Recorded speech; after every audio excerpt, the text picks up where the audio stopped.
Welcome to another episode of Givers, Doers, and Thinkers. Today we speak to nonprofit expert Tim Kachuriak about fundraising, generosity, and the things nonprofits tend to screw up. Let's go. Givers, Doers, and Thinkers introduces listeners to the fascinating people and important ideas at the heart of American civil society. We speak with philanthropists, nonprofit leaders, social entrepreneurs, historians, journalists, and anyone else who will help us understand contemporary civil society's achievements and failures. We also sprinkle in practical advice for nonprofit leaders and fundraisers. My name is Jeremy Beer, and thanks for joining us. All right, thanks for joining us. I hope I didn't put Tim too much on the spot there for saying things that nonprofits tend to screw up, but we'll make sure that he touches on that. Now I've promised the audience, so he'll have to deliver. We're going to delve into giving more deeply on this episode of Givers, Doers, and Thinkers than is often the case, because we have with us someone who understands giving at an exceptionally sophisticated level in Tim Kachuriak. Tim is the founder and Chief Innovation and Optimization Officer for Next After, a fundraising research lab, I guess is what you call yourselves, Tim, and a consulting firm that works with businesses and nonprofits and NGOs to help them grow their resource capacity. That I'm gonna throw the euphemism flag on that one, Tim, and say that means raise more money. Am I right? That is correct, sir. Yes. Okay.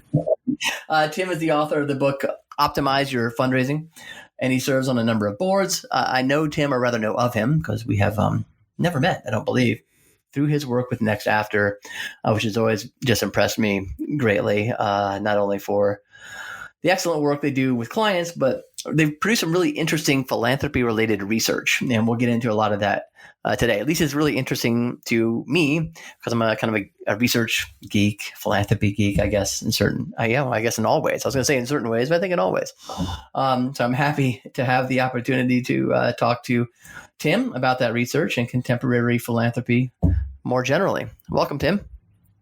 Thanks for having me. It's great to be here. Do you want to correct the record on anything I just said, or you laid the gauntlet, so I guess we have to go run it now. Yeah, well, it's okay.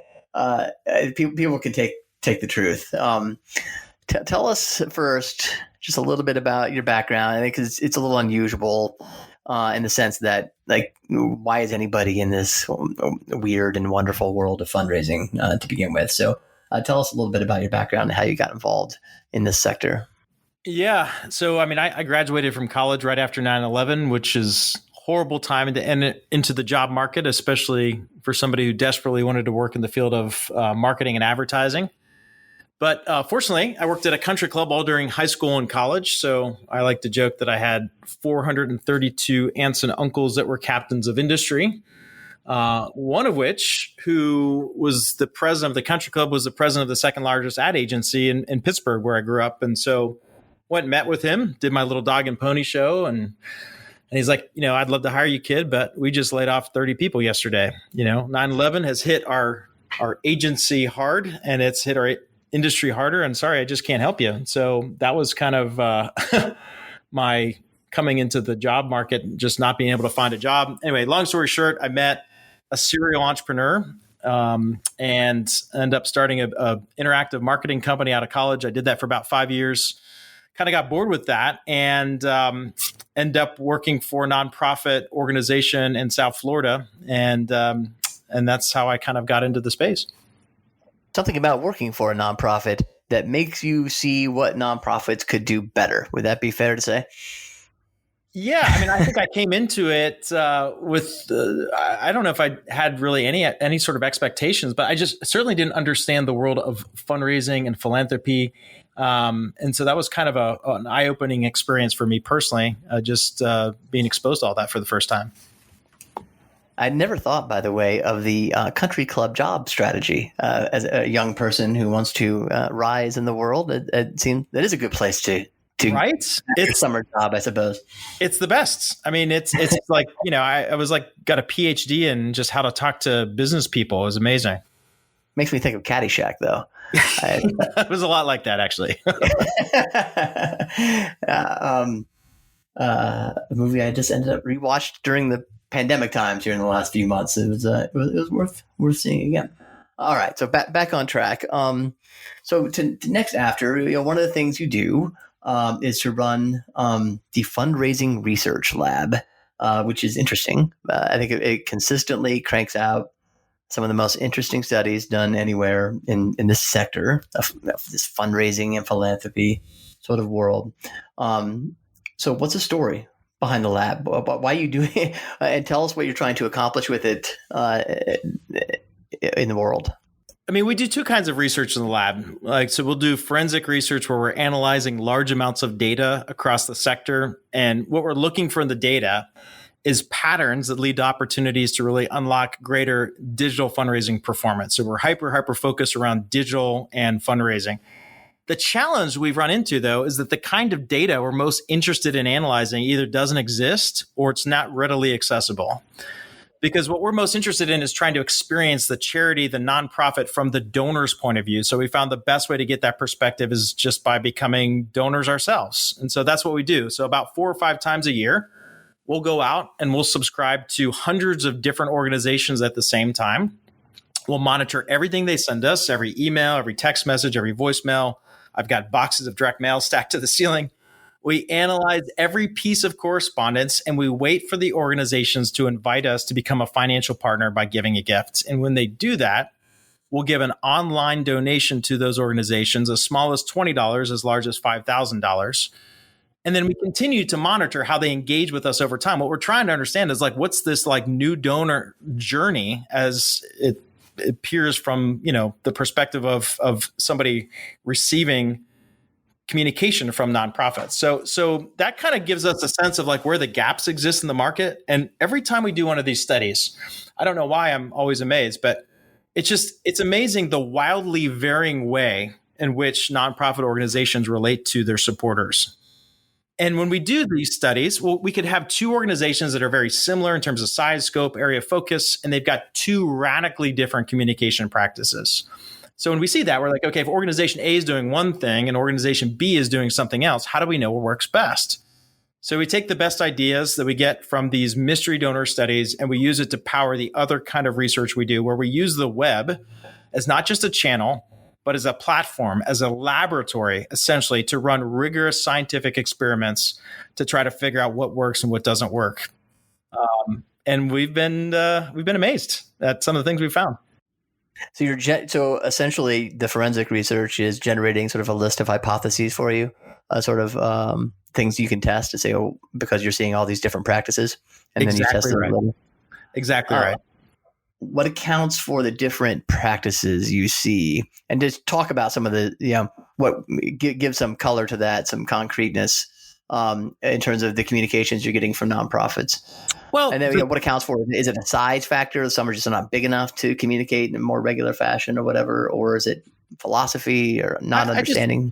There's variance in cadence. There's variance in the channel of message that we receive or the frequency. So it's really kind of all over the board, which tells me that there really isn't well-established best practices, or even if there are, that no one's following them because everybody's just kind of doing whatever they want.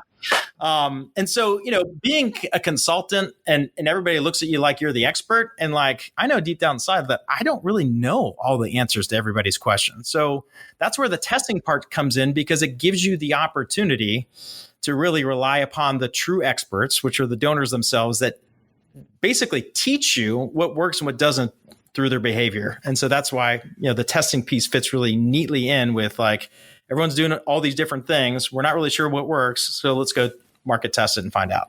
All right. So talk about a couple of things that you've tested through that process. It could be useful to, if you're a nonprofit leader listening to this podcast right now, what would be a couple of findings that you've had that would be particularly interesting to them? Okay. I'll give you 2. And these are things that anybody could really go and implement on their website or in their emails. I'll give you one for each. So first of all, if you go and click the donate button on any nonprofit organization's website, you get to the donation page. One of the things that you'll typically find is that there's not a lot of copy or text on that donation page. And the conventional wisdom is that by the time somebody has clicked that donate button, they've already made up their mind that they're going to give a gift. But we know, based on looking at data, that less than 25% of the people that click that button actually can complete the transaction. So what gives, right? And so what we've found is that one of the things that's really missing is a compelling reason to continue with that process of completing the donation transaction. So simply using copy to explain to your reader the reasons why they should continue on with the transaction can sometimes make 100, 200, 300% difference in conversion rate on your main donation page. So that's easy. Anyone can do that. Yeah. Right. Does it matter what copy? I mean, how does the copy have to be tremendously good, or does it just have to be adequate? Yeah, that's a great question. So, yes, I would focus on trying to write copy that answers a very simple, fundamental question that every single donor needs to hear the answer to, but they never verbalize, which is this: if I'm the ideal donor, why should I give to you rather than some other organization or not at all? If you can effectively answer that question with a compelling reason why somebody should give their gift to you right now, in this instant, then you'll see wonderful things out of your donation page. Wonderful. So that was one. So I promised two. So the other one is an email. If you look at most nonprofit organizations' email solicitations, and we have looked at tens of thousands of them, most of them have lots of images and graphics and HTML and buttons and all these things. It has to be pretty. It's got to be gorgeous, right? Always. Yeah, of course. Except what we have found is that when you actually strip all that stuff away and simply like send more of a plain text type of email solicitation, and even like change the way that you write it so it doesn't sound like it's written from a professional copywriter, but it sounds like it's from one human to another human, 300, 400% increase in response rates. Now, there's two reasons why that works. Number one is because people give to people. And when I see that highly designed email in my inbox, I see somebody trying to market to me, right? So that's one reason. The second reason is more of a technical reason, but it's still valid. And that is the more HTML and coding and images that shows up in your email, the more that the email service providers like Gmail can make the decision that this is a mass marketed email. I'm either going to put it in the spam box, yes, or I'll put it in the promotions tab so it never gets into the inbox. So those are two reasons why it's more effective. Tim, that is a great finding. I have I've known about that finding. It's fantastic. I've read that research and I've shared that with a number of clients. It is amazingly hard to get people to believe you that's the case. Maybe less so now than when that first came out. But even to get them to test, let's test it if you don't believe me. It's hard. People resist that. They resist that finding. I wonder why that is. Is it people think there's got to be a sort of direct ratio between how much time they put into a piece of communication and how effective it is, or I don't know. Among your clients, or or mine just? No. I think people design things for themselves, and they exclude the most important opinion in the room, which is that of their donor, right? So, I'm amazed when people will refuse to do something when I've been able to show them, 4 dozen different case studies of different organizations that have tested a similar thing and have seen a similar result. So, to me, that's people tend to overrate the uniqueness of their own donors, is what I find, right? You don't understand, which I sort of respect. I like, that you think your donors are unique, that maybe you feel like you have this particular, knowledge of them, but that's what I find. Yeah, but hey, it's okay. I mean, the whole point in testing is that you have to, it requires a degree of humility. I mean, you have to be willing to be wrong. And sometimes that's sometimes hard for folks to embrace, but it's essential. Yeah. The analogous thing in my world is direct mail letters. You guys are, I think, more on the digital side, and will help people with that good old fashioned print letters that land in your mailbox. And people, it's very hard to, you have to do it by testing oftentimes, but to persuade clients that a longer letter, it's likely to work better than a shorter letter. All things being equal, different situations. It's just, that's impossible. I talked to my board members and they said they would never read a letter that's longer than one page. Well, are they direct mail donors? Your board members? Often they're not. And often what people tell you they like is not actually does not map on completely to what they actually do when presented with the situation. That is precisely right. You're absolutely right. What people say and what they do are two very, very different things. Where do you find that? You're obviously resonating with that statement. Where do you see that in your work? Well, I see it everywhere. I mean, that's why I love using the world's greatest behavioral laboratory, which is the internet, right? Because instead of asking people their opinions, I can actually put two recipes on the table and see, which cookies get devoured the most, right? And so it's a really, I guess it's a liberating thing for me because it takes all the pressure off. Talk about a little bit more about what you said before. People give to people. They don't give to programs, primarily or something else. Elaborate on that. How does that play out in the digital space? If you're trying to connect with people digitally, what does that mean? Well, it means that you have to humanize your communications, right? So I think that one of the trappings of digital is because the barriers to entry are so low. Like anybody can basically go and start posting things to Facebook or tweeting out or hitting the send button on an email blast, which, by the way, that's a horrible word to use, right? We should be blasting our donors. We should be communicating with them. But because the barrier to entry is so low, it's led to the proliferation of just really crappy communication, right? And so I think that, there's so many lessons to honestly be learned from the pioneers of, direct mail that have really paved the way of putting so much time and effort because you have one chance to, send that letter and, you've got a significant investment tied up with doing that. And so, you need to make sure that you're putting your best foot forward. That doesn't happen so much with digital. So when we talk about humanizing the communication, it's well, if I'm sending an email to another person, which is what fundraising should always be about, it's about a relationship between two people. What would that look like? Well, it wouldn't come from the organization name in the center. It'd probably come from Tim, right?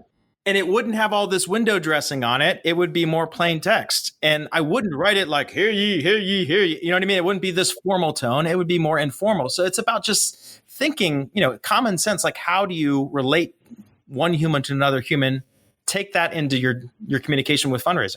You guys get in a fine-grained way beyond sort of the highly window-dressed email versus the plain text email. Do you get down in your experiments, your laboratory? Do you get down to more nitty-gritty about length of the email or I don't know, words that seem to work pretty well or salutations? Just that kind of detail. Yeah. I mean, there's a number of different types of psychological levers that you can use. One is authenticity, another one is mystery, another one is urgency. So it's a lot of the same kind of devices that we use in any sort of persuasive communication. But it's just applying that to the digital means. But again, nobody scrutinizes emails like that. Nobody spends the time thinking through that. It's just we got to go get this thing out and blast people. And it's a really good point that because it's such a low cost thing, then we tend not to put that much thought behind it sometimes, perhaps, other than to over design it. All right, Tim Kachuriak, we will be right back. We're going to talk a little bit about some more research that Next After has done about the mid-level donor crisis and more. Be right back.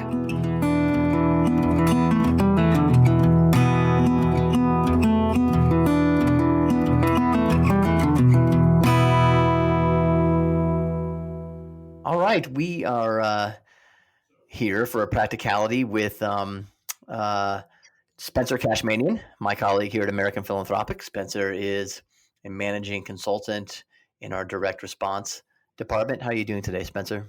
I'm doing great. Thanks for having me on, Jeremy. You spend a lot of time, most of your day, executing on direct response and thinking about it. And part of direct response is, of course, direct mail, as in mail that shows up in your mailbox mail, physical, in the flesh mail, just so everybody knows what we're talking about. And the question is, first, does direct mail still work? Yeah, it's a great question, and it's one of the great ironies of the fundraising landscape today. That as everyone shifts over to digital, direct mail is still one of the most valuable channels to get involved in as a nonprofit, particularly for new donor acquisition. The majority of new gifts to nonprofits are still being driven by direct mail. And if you go back, now this is a couple of years, but if you look at the DMA tracks response rates across different channels, and if you look at their last response rate report, email garnered about a 1% response rate for household and prospect lists, whereas direct mail is driving a response rate on average of between 5 and 9%. So direct mail is still a really important channel and something that every nonprofit needs to be considering. And how does it compare to digital? I mean, what's the you just gave those numbers there, but what about in getting new donors? Is it really mail still really a thing people do? It is, and you know what? I think I mentioned we see this the move to digital, but increasingly direct mail stands out as commercial advertising has shifted over to the digital side. You know, how often do you get personal letters in your mail anymore? It's sort of declining, right? So when you send a strong, personal looking direct mail package, it has physical weight, it's tangible, and it's personal. So it really actually stands out as everybody else sort of shifts over to digital. There's less noise in the mailbox, more of an opportunity to get noticed and to make a connection with your donor. Now, what about age? Age of recipient? Does it only work for people who are over 70, or do do people, Gen Xers, millennials, do they also respond? Right. So, in most fundraising channels, you'll see that the donor audience sort of tracks with what we see in the broader philanthropic world. So, most of the donors skew older.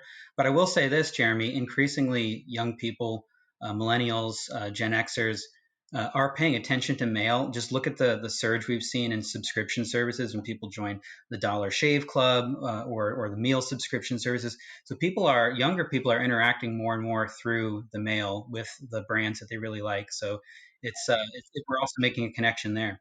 Yeah, that's a really good point. Because people make this objection all the time that, well, yeah, but nobody under 70 will respond. But you make a good point. What about all these subscription services?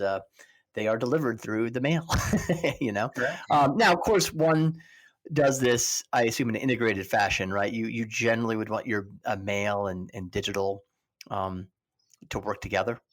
Absolutely. Yeah. When you pair the channels together and you make sure there's consistency in the messaging and in the call to action across your digital channels and across direct mail, then you're going to see a lift across the board in response rate and engagement.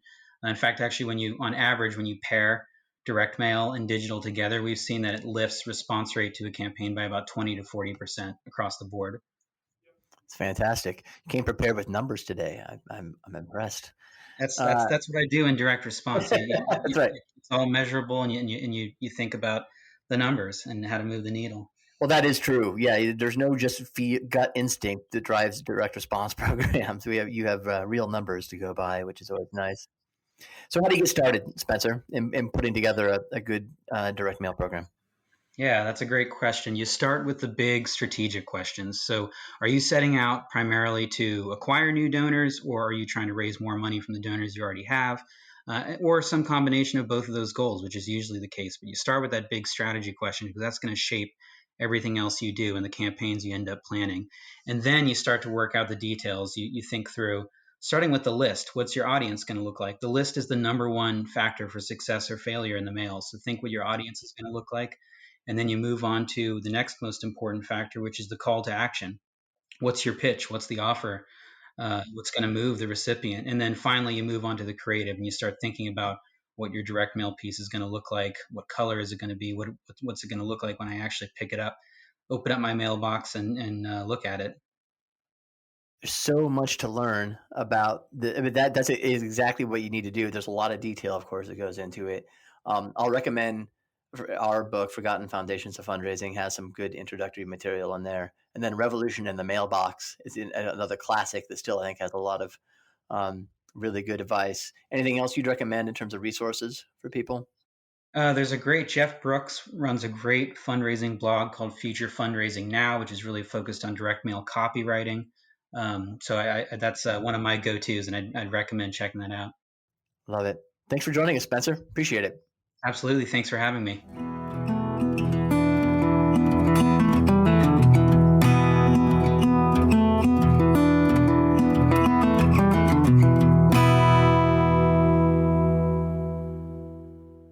All right, we are back with Tim Kachuriak, founder of Next After, a fundraising research lab and consulting firm, talking about things that interest me. Hopefully, they'll interest some of you, which is about digital communication and fundraising for businesses and for nonprofits in particular.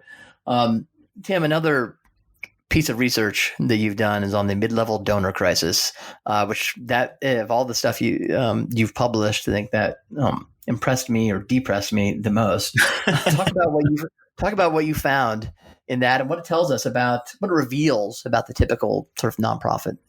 Sure. I don't know whether to say you're welcome or I'm sorry, but yeah. So here is the hypothesis, and this is something that has been an ongoing conversation for years, really, that when people give over a certain threshold, so say it's over $1,000, right? But it's under another threshold, like say $5,000 or $10,000, then they fall into this like squishy middle that's really undefined as it relates to professional fundraising, right? So like, people that give less than $1,000, they're considered part of like their broad base or their direct response program.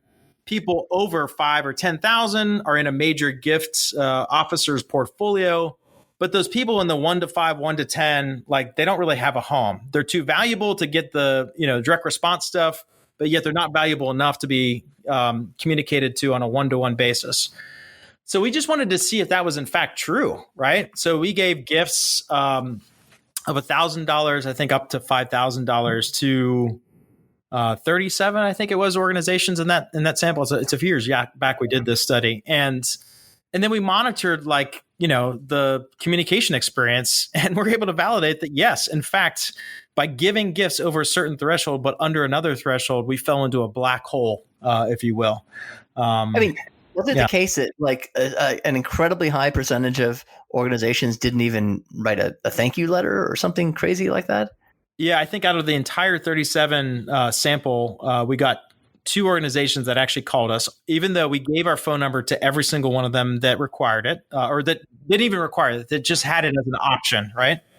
So only 2 phone calls. Very few like personal thank you cards or anything like that. So it was just kind of, again, it was depressing, but it was also, it suggested that there's an opportunity there, right? There's probably some sort of opportunity to build some sort of program to kind of connect the dots between those two different areas. Does it reveal something larger about I don't know, about how nonprofits are run or their priorities, or is it just the accident of how sort of fundraising has developed over the years, where you sort of like have a direct response thing for the masses, a major gifts thing for the big givers, and it doesn't reveal anything more than that?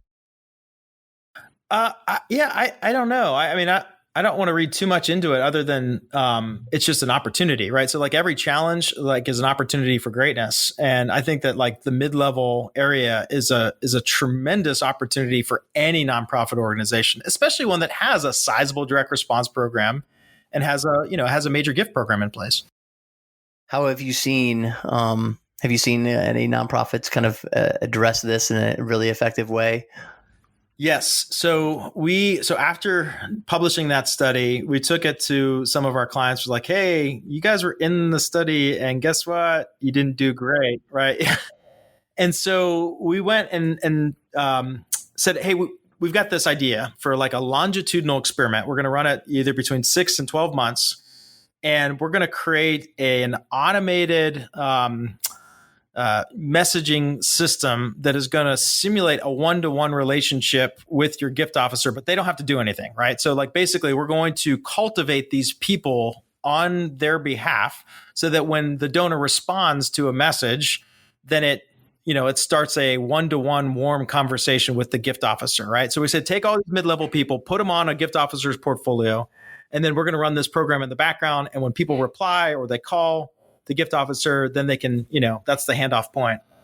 And what we found is that it made a huge a huge impact. So we had, within the first 3 months of running it with the one organization, we got like 2 estate gifts that came directly as a result of that. And these are like 6-figure gifts. And we were able to actually like retain these mid-level folks. I think it was like a 20% higher retention rate for these folks after just looking after the first year of the program. So I think there's something to that. It's amazing what communication can do. Engagement. Yeah, I know. Paying attention. That's great. No, I think it's really cool work. And nobody else, to my knowledge, is really sort of doing this kind of research out there. But it does hold a lot of promise for helping nonprofits get better at what they do, and thus helping all of civil society. So I congratulate you on it. Another thing you've done research on is value propositions, developing strong value props, which again, I think is of interest beyond the nonprofit world, or if you're in the business world, if you're in politics, whatever, developing a strong value proposition that attracting investment or followers to you is a really important thing to be able to do. So what have you found? What makes for a good, strong value prop? Well, the first thing that we found is that most nonprofit organizations don't know what a value proposition is. So when I ask people like, what's your value proposition? They start listing like all the things that they do, or they'll recite like their mission or the vision, which is like not a value proposition. The value proposition is an answer to a very specific question, from our point of view, which is, if I'm the ideal donor, why should I give to you rather than some other organization or not at all? We have to anticipate that question and be prepared to answer it appropriately at every single stage of the donor journey. And nonprofits, in our experience, and based off of some research, just, that's a kind of a fuzzy area or an area of opportunity. We did a study several years ago called the Why Should I Give to You? It was the Value Proposition Index study. Real simple idea. We went to 127 organizations. We contacted them 4 different ways. So we went to the website, found the 1-800 number, called the 1-800 number, said, hey, I was thinking of giving a gift. Can you tell me why I should give a gift to you rather than some other organization? And we listened. And in some cases, it was like crickets, like, huh? We sent the same question to their contact us form or to their bulk email address, info at, and we waited to get responses. We messaged them on social media, on Facebook, asked them that question. And then we also went and looked at what their donation page had to say. The first thing we found is that a third of organizations never replied to our email or social media message. Who are these bothersome people asking why they should give to us rather than somebody else? Away with them. which was a little bit unsettling. And then the other thing we found is like oftentimes the answers weren't great. It's like, hey, why should I give a gift to you? It's like, you can go learn more about our website, at our organization, at our website. Leave me alone. I'm playing Candy Crush. Like that was like some of the replies we got. Do more work before you give to us. Yeah. So it was just kind of like it illuminated this whole empathy problem that we have. Like we're not really like able to put ourselves in the shoes of our donors and be able to kind of help them see what we see because we have a totally different perspective. But as we went through and scored that based off of, some of the research that we've conducted, we've identified like 4 key dimensions to the value proposition. So the first dimension is appeal, right? So a value proposition, an effective value proposition is appealing. It's attractive, right? People want it. They like it. This is the change they want to see made in the world, right? And they believe that your organization is the one that can do it. Number 2 is exclusivity. It's not enough just to have something that's an appealing, opportunity. It also has to be exclusive to your organization, because if I do something that's very, very appealing, and there's hundreds of organizations that do the same thing, every single one of those organizations dilutes the potency of my message or of my value proposition. The third dimension is credibility. Like people have to believe that you're capable, that you're the one that can actually get the job done. And then finally, the value proposition has to be communicated clearly, right? In a way that the, layman, the uninitiated donor can understand what it is that makes you special and unique. So we've tested, really trying to optimize each of those different dimensions. And, the more that you can actually get all four of those pieces working together, the more powerful the value proposition is.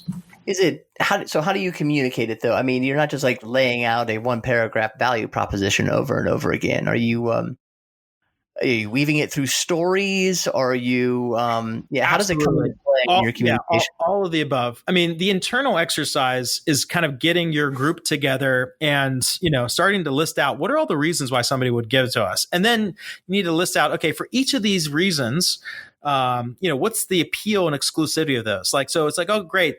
We, provide food to people, but like there's 100 other organizations doing the same exact thing. So that's not really unique, right? What is unique about how we do it? And then once you kind of score like the top claims of value, then it's like, well, what are the evidentials? Like, what are the facts, right, that we can point to that make this in fact true, which are kind of leads to credibility. So anyway, you go through this exercise internally, and then simply kind of write out your value proposition argument or your case for support. And this is an internal facing document, but it gives like everybody in the organization like, here is what makes us special, unique, and believable. And then you weave that into various forms of communication, whether that be stories, whether that be appeals, whether that be newsletters. It's all those different vehicles for communication need to foster the conclusion of your value proposition. All right. So here's a question then for you. Appeal. There's a sense among certain, I would say more, I want to say more sophisticated donors. I want to say among donors who want to think of themselves as more sophisticated is how I really want to say that. That what makes something appealing is its sort of logic. Its ability to show clear, measurable impact, return on investment, and not sort of its emotional appeal or its affective appeal. That's sort of a lower form of appeal that we should be getting away from. What actually makes for a strong case for support or value proposition in your terminology? Is it a mix of both of those things, or should we in fact just be focusing on sort of like, hey, show the numbers, show the results, and that makes for an appealing thing? Yeah, I mean, or what? Yeah, I mean, if you're just simply like using facts and figures and stats and logic and reason, like you're only appealing to one part of the brain. But it's unfortunately not the part of the brain that's actually responsible for decision making. So even though we rationalize our decisions with logic and reason, what really provokes those responses from deep within us in a place that we can't really explain with words is the emotional side of the appeal. So it is a blend of the both. You're absolutely right. But we counsel like lead with the emotion and then back up with the the logical side. No, that's good. It's interesting to hear you say it. I didn't know what you would say, but it's interesting to hear you say that. So we're post hoc reasoners, right? We sort of reach conclusions with our guts or our hearts, our feelings, and then we assess whether we have reasons that we can use to justify those feelings. That can be hard to communicate sometimes to business leaders. Well, I mean, it's hard when you start to make it so formulaic. Then it's just like, oh, wait, what am I supposed to do now? You know what I mean? So it's like you almost have to kind of like do that work, and then you have to step back from it and look for the proper way to weave that into whatever piece you're sending out or whatever. You've worked with a lot of nonprofits. We talked about all these different aspects of running a nonprofit. We've been focusing mainly on nonprofit. A lot of this applies beyond the nonprofit world. Give me sort of your summary of what you see. Okay, here are the couple of things I'm always seeing in the effective organizations we work with. Ones that are successful, they're growing, are X and Y. And the ones that aren't, they're kind of going the opposite way or stagnating. I'm always seeing, A and B. What would those things be? Well, the most effective organizations that we work with, number one, they invest in donor retention. So, I mean, like the sexy part is like new donor acquisition, but like the real, important work is actually keeping the donors that are coming in. So the groups that we've seen most successful, they focus on that first. And then they focus on the acquisition side. And as it relates to acquisition, the groups that we've seen that have been growing like exponentially are the ones that have convinced their CFO or accounting department or whatever to move to this like net loss budget. So basically they say, look, we're going to lose $2 million on acquisition this year. Every dollar we raise, from our acquisition campaign, we just plow right back into that, right? So as long as we don't go over losing $2 million. And that kind of creates this like revolving fund to, fuel growth. And we've seen some really exciting things happen from groups that have been able to convince their leadership to make that bold move. It's a working capital fund, essentially, is what you're talking about. Exactly right. That's exactly right. Great way to describe it. Extraordinarily difficult, though, to get, for some reason in the business world, that would not necessarily be seen as an odd thing to want to have. But in the nonprofit world, at least beyond sort of that top sort of 1% of elite nonprofits, I think that's regarded as a pretty radical idea, isn't it? It is a very radical idea, but it's kind of like it's that shift from the annual fund kind of short-term thinking to more of like long-term lifetime value type of thinking. Everybody uses the words lifetime value. Nobody operates their organization, trying to make that actually a reality. As if they will really have donors for their entire lives. It's a difference, it seems to me, between operating like as an institution with a long-term horizon versus, an organization that's just surviving from year to year. But that's great. I love that answer because I think it's not something that is on the radar even of a lot of nonprofits that I've encountered in my work at American Philanthropic, and it's even when it's raised as a possibility, it's sort of so far out of left field that it can be hard for them to consider. Yeah. Well, I'm going to put together a few case studies and we'll try to socialize those as far and as wide as we can because it's I think it's what's holding a lot of organizations back is not adopting that kind of mindset. Yeah. Well, and of course, it's not just the organizations, right? It's the donors too, to some extent. It can be very hard. It's not just a CFO you have to. If you don't have any cash or line of credit, the CFO can be as on board as he wants, and it doesn't make any difference. Don't you find that donors sometimes are reluctant to make that kind of investment in a nonprofit as an institution? That it's just got to go right to program, right to immediate need.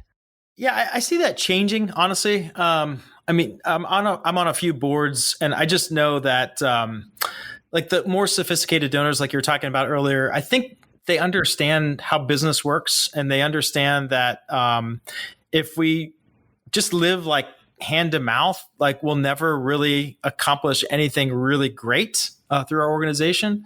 And so it's that business acumen, that investment mindset, the long-term thinking that I'm starting to see show up more often, which is exciting. Yeah. Oh, I'm glad to hear you say it. I'm seeing it every now and then, but frequently. All right, you got anything especially that we wouldn't think about that's characteristic of the stagnant, the non-growing nonprofits? It isn't just the reverse of what you just told us about the successful ones. It's the kind of culture of like fear that kind of creeps in, where we just got to keep the plate spinning. We can't afford to take any risk. We can't try anything new. I think that's why like the testing thing, at least on the digital side, is like really attractive because it helps to mitigate risk. It helps to move, in small ways into like new possibilities and like demonstrate your competence as you go, right? So then you can go back and keep stacking these green arrows on top of each other. And then it starts to loosen up the culture of the organization. Say, okay, let's go and test some bigger, bolder things now. That's very good. So what, it's a new year, but we got the pandemic, polarized political environment. There's a new administration. What challenges do you see on the horizon? Take a big picture view now for nonprofit leaders, maybe fundraisers in particular. What do you see coming that might be different than what we've had to deal with heretofore? Yeah, I think in many ways in 2020 we saw some substitutional giving in other channels like digital. I mean, we have been tracking that for quite some time, and we saw surging revenue increases in digital. But I wonder how much of that is substitutionary, like from, okay, we can't do our events this year. We're cutting back on some of these other face-to-face things. So I'm just wondering what the long-term implications is if we don't kind of, get back to some sort of sense of business as usual. So I'm kind of keeping my eye on that. On the positive side, though, I mean, I was just reading an article in the Wall Street Journal. It was talking about just how much money that most people are saving. Like people have been saving, and I think about like, that's part of the reason why we saw an uptick in small dollar donors this past year is for the folks that, I know that some folks were suffering hardships and, lost income and things like that. But many folks were kind of just, business as usual, but they're not going on that, Walt Disney World vacation, and they're not like, going out to dinner every single night. So like the disposable income has actually increased. And because they're constantly like surrounded with stories of, other folks' misery, the compassion wave kind of took over, and they're like, well, gosh, I'm not using this for anything. Let's go help somebody else with that, which is awesome. So, I mean, I'm an optimist. I have been overwhelmed and just so inspired by the miracle of generosity that we saw play out this past year. And I just, I hope and pray that it continues. It certainly did tell us something about Americans. They're pretty amazing. Charitable giving was up 7% in 2020 over 2019. Incredible. How sticky do you think that will be? I don't know. Yeah, I guess the background of my question is, I know it's your goal. I mean, one of your stated goals is to increase generosity overall. That's your sort of big picture, why you get up in the morning thing, I suppose. Generally in America, charitable giving, so far as we can tell, is been hanging around at 2% of GDP for a generation or so. Tim, you're an optimist, but why? What makes you think you can bump that number up in any meaningful way? Yeah, I mean the real answer is I can't. Right? You can't. I mean, not by myself. No, of course not. So like, and that's really, I guess, somewhere along the way, we discovered our own cause as an organization. I mean, we may not be a nonprofit, but we're very much a cause-based organization, and we're like, well, what's our role to play? Well, our role is to decode what works in digital fundraising, to get that in the hands of as many, fundraisers as possible, so that, they can unleash the most generous generation in the history world. So I think it's an effort where we all lock arms and do it together. And that's one thing that's so cool about the nonprofit sector, is that like we are very collaborative. I mean, like we're open, we share data, we share case studies, we share things that work, and that's like actually really exciting. And so, I mean, can I do that? Can Next After do that? No way. But together we can, I think. I think. I hope so. I hope. Yeah, very good. Tim Kachuriak, thank you so much for being with us today. I appreciate it. It has been my pleasure. Thank you. Where can people find Next After, online or on social, or you?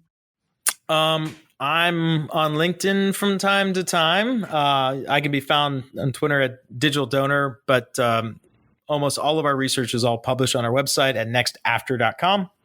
So you can go check us out there. Very good. Nextafter.com. Tim Kachuriak, thank you so much.